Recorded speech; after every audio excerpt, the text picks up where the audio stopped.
bébé va maintenant à la garderie. C'est horrible. Mais pas pour les enfants, là. Dans la plupart des garderies, vos enfants sont traités aux petits oignons. Non, non, c'est nous, les parents, qui souffrons le plus dans toute cette histoire. Si votre enfant pleure quand vous le déposez à la garderie, c'est que vous lui avez pas enseigné le sentiment de sécurité nécessaire pour avoir une vie épanouie. Si au contraire, il remarque même pas que vous êtes plus là, c'est que vous étouffez votre enfant d'un amour malsain et il veut vivre sa vie. Pour vous en sortir, il y a juste une solution. Mentir.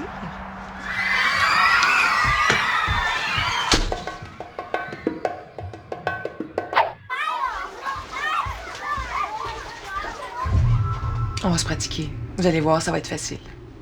Prenons un point de litige quasi universel entre parents et éducateurs. Trice, la sieste de bébé. Voici ce qu'il ne faut pas faire. Comment dormez-vous, Jeanne-Simone, pour ses siestes?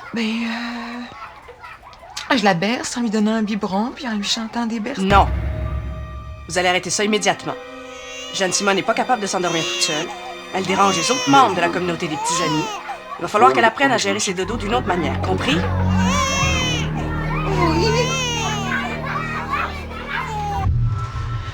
Et vous passez des jours cauchemardesques à essayer de faire en sorte que Jeanne-Simone gère mieux ses dodos. Sans succès. Puis vous apprenez que le problème, ici, à la garderie, c'est réglé en 2 jours. Voici donc le comportement intelligent à adopter. Comment dormez-vous, Louis-Nicolas, pour ses siestes? Je le dépose dans son lit, pourquoi? Sans le bercer. Jamais eu besoin. Ah. Parce qu'on a des petits problèmes avec Louis-Nicolas à l'heure des siestes. Ah, je suis vraiment étonnée. Louis-Nicolas a toujours été un enfant extrêmement facile pour les siestes.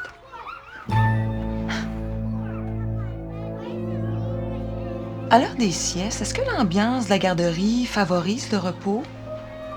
Les jeux qui précèdent la sieste sont pas trop violents? Les éducateurs, Trice, sont-ils assez doux avec les enfants? J'aimerais une copie de leur diplôme et le numéro de la direction régionale, s'il vous plaît. Et c'est là que ça devient intéressant, que le rapport de force change. En effet. Mon expérience me suggère que les problèmes de Louis-Nicolas pour la sieste se régleront dans 2 jours. C'est pour ça que mentir à la garderie, il n'y a rien là.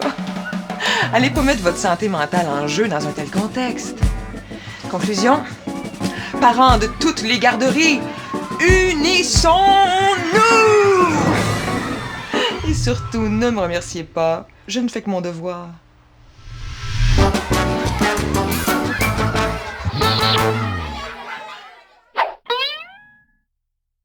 C'est parce que je veux te donner un papier! Là, ça va faire!